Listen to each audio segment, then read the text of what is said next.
Hey guys, today I want to talk about mood disorders.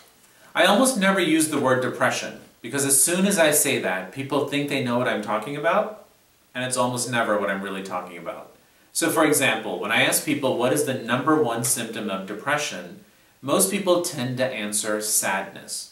And it is true, for many people the presenting symptom for depression is a real profound sadness, a real sense of despair.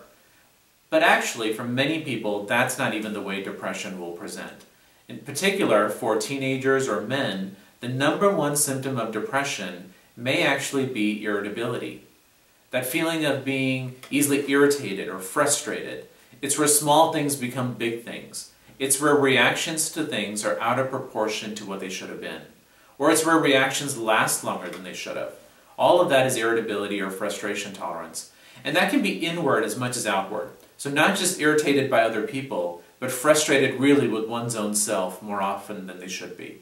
So irritability is a symptom of depression. Sadness, again, is a symptom of depression. For some people, it doesn't present as feeling sad. I have people who come in and they don't really identify feeling despair, but they do recognize being very negative. It's where things are more half empty than half full most of the time. So irritability and low frustration tolerance, sadness or negativity, another symptom of depression is often related to motivation. Poor motivation doesn't necessarily mean that a person won't do the things that they like to do. Poor motivation means that things that are already hard to do become harder to do. So for teenagers, for example, that could be school performance or homework or chores or personal hygiene or family relationships. All those things take an extra degree of motivation to begin with, and therefore those are the first places that you'll see be affected when mood changes. Now eventually it can affect the things that you also like to do or used to like to do. Concentration is another symptom of depression, where it's harder to stay focused, it's harder to retain information, harder to follow conversations, so concentration can certainly reflect mood. Another symptom of mood is sleep disturbance. Sleep is a real good indicator of mood being off. For some people, it is sleeping more than normal, where they get up and they have a hard time getting through the day without taking a nap. For other people, it means a difficulty falling asleep, or a difficulty staying asleep, or having a really fitful kind of sleep. All of that is how sleep is affected by mood. Appetite can also reflect mood, and again, it can go one way or the other. So I have some people who'll come in and they'll say that when they're in one of those funks, they have a really hard time wanting to eat. Even the things that they used to enjoy, they don't tend to enjoy eating very much. And then I have others who'll come in and describe the opposite effect, where they get into a really low place and then they start eating more than normal. And unfortunately, there's a reason why comfort foods are comfort foods. It is almost always carbs.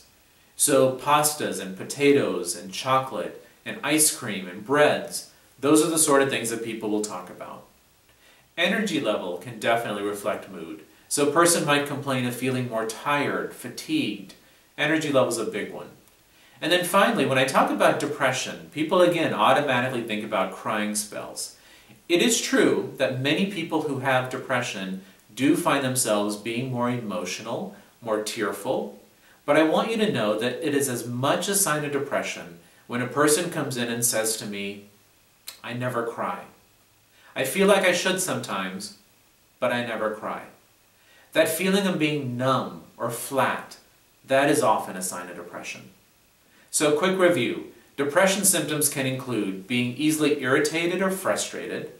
It can include being sad or negative. Many people experience difficulty with motivation, poor concentration. Sleep is an indicator of mood. Appetite can reflect mood. Energy level almost always suffers with depression. And tearfulness or a feeling of being numb or flat. I hope that helps, and we'll talk again very soon.